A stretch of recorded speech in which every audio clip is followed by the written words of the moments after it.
through NBA's Thursday night slate for the NBA. Really enjoying these NBA slates. Been on fire with the bets too. Won every bet yesterday, and it was only three. And then the day before, I believe, went three out of. So it was six out of the last eight, and definitely killing it with the over/under side of things. These games are sheets. It's bizarre. Every game that goes under the first game, they all go over the second game. Every game that goes over the first game, they all go under the second game. Now we're getting into that funny third game desperation mode for a team like Golden State. So there's going to be a lot to go. There's a lot of different options that I'm coming across, even though it's a playoff slates and you think that it's going to be it is going to be hardest to certain players. But there's usually a few guys you can sort of pick out, and we're going to see if we can find the right ones today that can play in anything. I'll also post my bets a little bit later today on the Better Takes Discord, and I will be posting them for the premium members as well on our site. Sheets, any overall thoughts before we jump into game by game? No, these are always fun when they go to the opposing stadium. So we're gonna it'll be a fun sweat. Switch it up. Yep, let's do it. Let's pull up your screen and we'll go game by game if that's cool. Look at that. Remember to tell me to pull up my screen I remembered. like a professional. Look at that. There it is. So right off the bat, I'll start off real quick with the Philly Brooklyn. This game should. I think this is the game where like Philly, I honestly don't think has played particularly well, and they've won fairly handily, even though they had a little bit of a scare in both games. I'm on the side of this is going to be a short series, but I think Brooklyn can possibly get one. If there was one they were going to get, you'd think it would be this one. I kind of think that it's hard to ignore Embiid and Harden both. They've done a fairly good job with Embiid and not letting him go nuts. Harden had a great first game, allows a second game. Maybe going back to Brooklyn. Harden at really low ownership is definitely, I'm open to it. I'm also open to DeAnthony Melton and Jalen McDaniels as potential value plays. Nobody who stands out as a priority. This should be one of the lower owned spots because of the slow pace of the last games. But I kind of like the idea of potentially playing one of Harden and Embiid. And right now I'm leaning a little bit more towards Harden than Embiid. And then on the other side, you're going to have extreme ownership on a lot of guys. I guess my favorite for value is Royce O'Neal. I tend to not play as much of the Cam Johnsons, and they just have you're basically like Finney Smith, Royce O'Neal, Cam Johnson, and while Cam Johnson gets the most minutes, it can really go any which way. So I think I would side with the cheaper guys, Royce O'Neal or Dorian Finney-Smith. And then I like Bridges a ton tonight. I like Dinwiddie as well, but as I always say, I always prefer Bridges over Dinwiddie. I think the projections always project Dinwiddie better, and Bridges outscores him almost every game. So that's what I've got here. Favorite play would be Bridges. Favorite value, O'Neal. Second favorite value, Dorian Finney-Smith or Seth Curry. And those are the main ones I'm using for this game. Yeah, I mean, as everybody's noticed, I mean, the Brooklyn are double teaming Embiid every time he touches the ball, and Embiid, has been for the most part patient. You know what I mean about swinging the ball around and everybody's been able to get nice wide open shots as a result of it. The funny thing is when he does actually get to the rim, if he doesn't turn the ball over in 5 seconds, they literally have no answer for him. You know what I mean?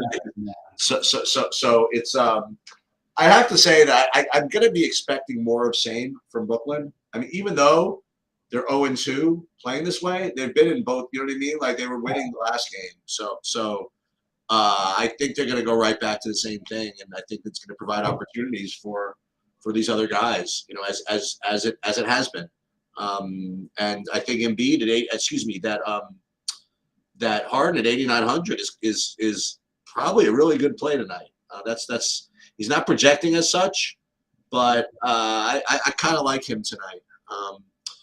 The other guys, I mean, is again if you extend the possession where you get that that hockey pass in, I mean, all these other guys are just freaking wide open.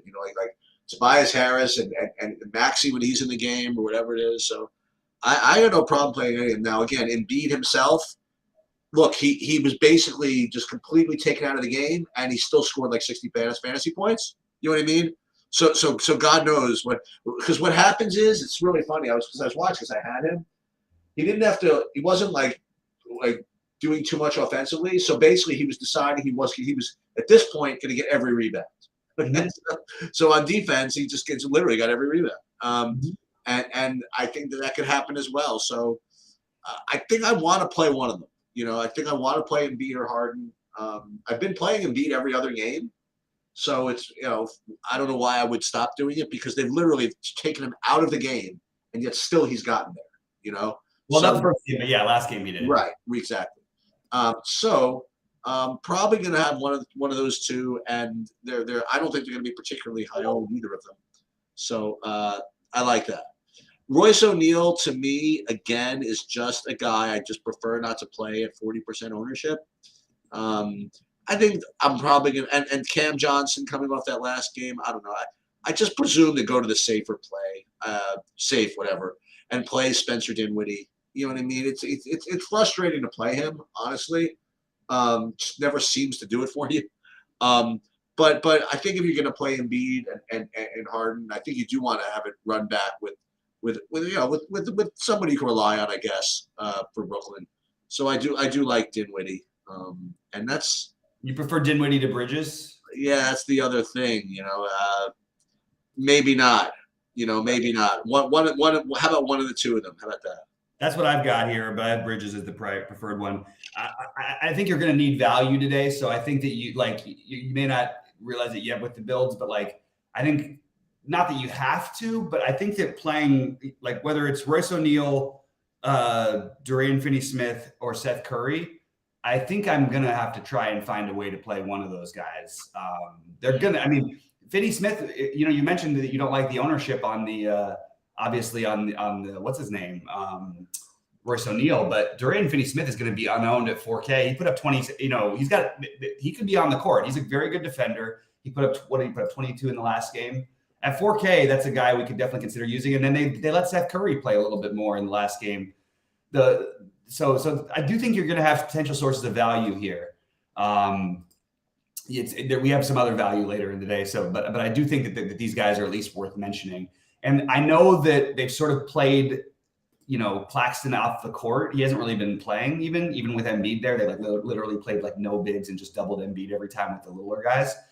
But it's kind of weird they didn't use Claxton, and I wouldn't be surprised if this is the game Claxton breaks out. I think I'm going to end up with at least two players from Brooklyn on all my lineups, but I'm not sure entirely which ones. Right now, Bridges and O'Neal being my favorite, but I'm probably going to mix and match some of these other guys as well. I think Seth Curry fits. I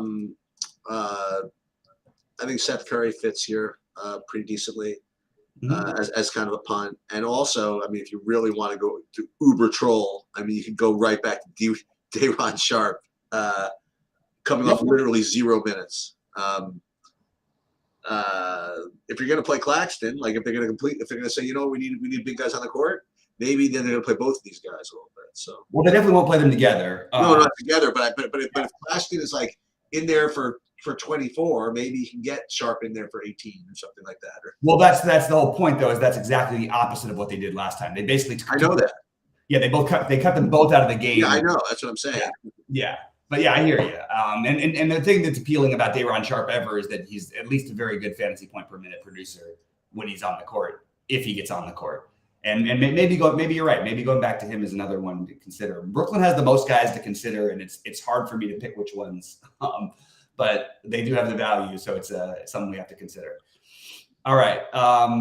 Sacramento and Golden State in a must-win for Golden State with no Draymond. Just assume everybody else is going to play as of right now. Sheets, what are we doing here? Because this is the spot where we're supposed to get all the players, right? But what are you doing here? Well, first of all, an interesting situation is that the guy I have as the best point per dollar play is also the guy that I've listed as questionable.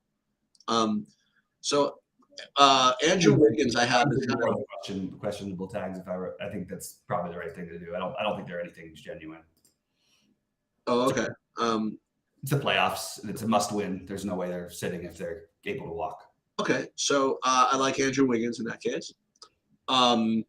With Draymond out, there's minutes, there's usage, there's stuff.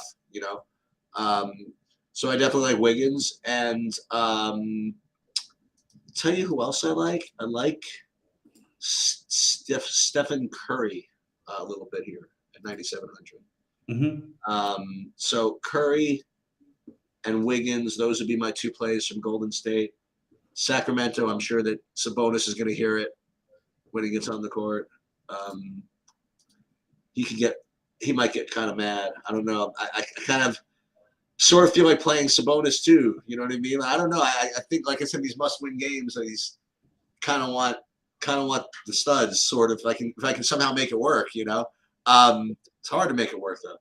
So I do like Sabonis tonight. Am I going to be able to get him in? Well, I'll tell you that I'm not playing if I'm playing Embiid, but I don't know. Maybe he's a decent play. So I like Sabonis. I like Wiggins. I like Curry, and then I'm not getting the same love for the Herter and Monk today for some reason. Maybe that's a mistake, but I'm not seeing them projecting as well as they were. So if you're going to get Herter again at 40% ownership, maybe I'll fade both those guys today. Well, they found something in the last game when they really went to Mitchell down the stretch, as I sort of talked about, and he had his big game. So there's the problem with all of those Herter and the safe feeling plays and everything of Herter and Monk.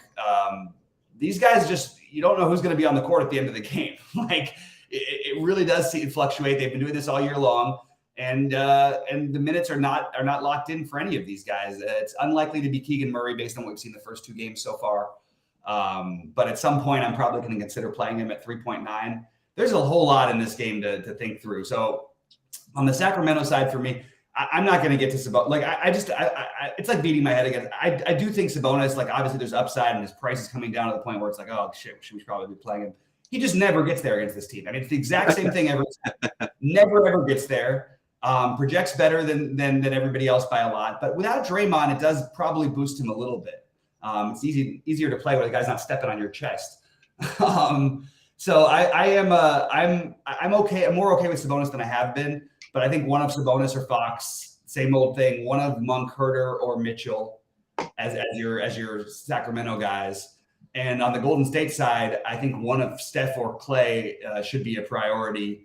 And I do think Wiggins is more of the priority. And he's more of a safe play with some upside.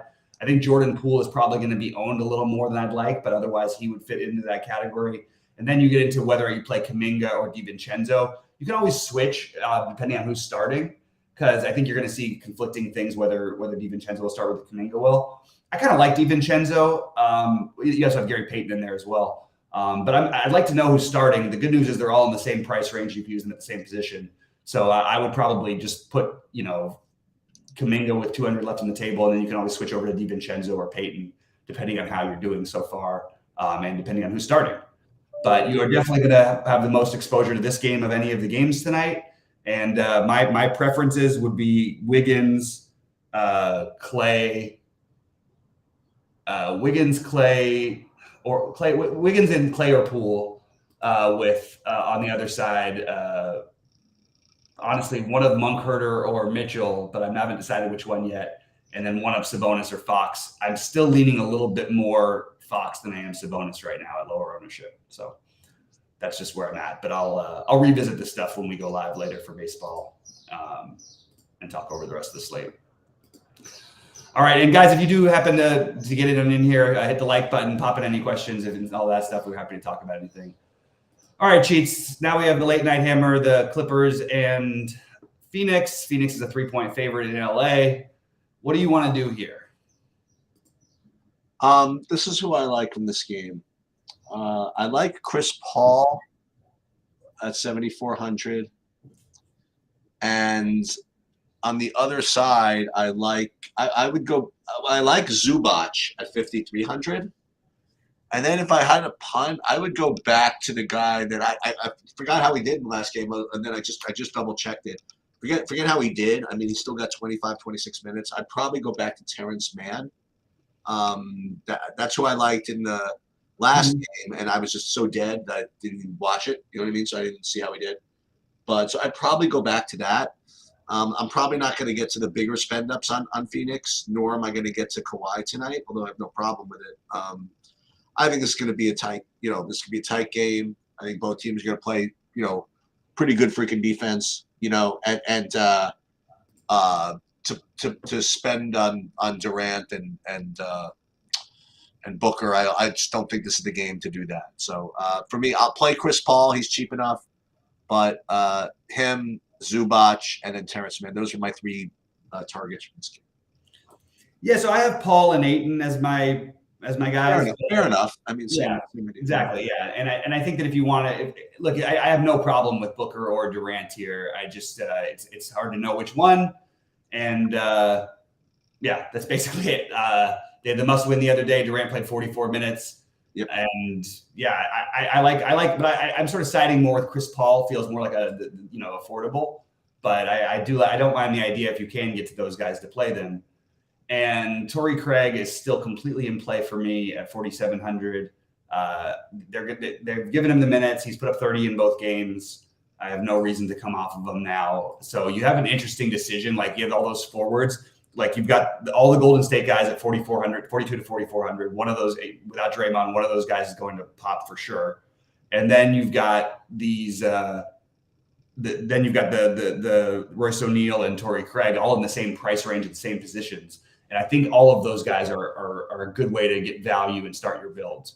I like Kawhi and Westbrook here, but I don't know realistically if I can prioritize them over the Golden State Sacramento game. That's sort of where I'm at. And for what it's worth, I do think Steph has even higher upside and a higher floor tonight than, and they're going back to the previous game than usual, just because I do think that with Draymond out, that the assists should go up for him. He'll have the ball in his hands a little bit more than usual tonight. It's just a matter of weighing him versus Kawhi. I still think I'd rather have Kawhi, but it's pretty close for me. And I like Westbrook a lot. I just don't know if I'm going to be able to get to him.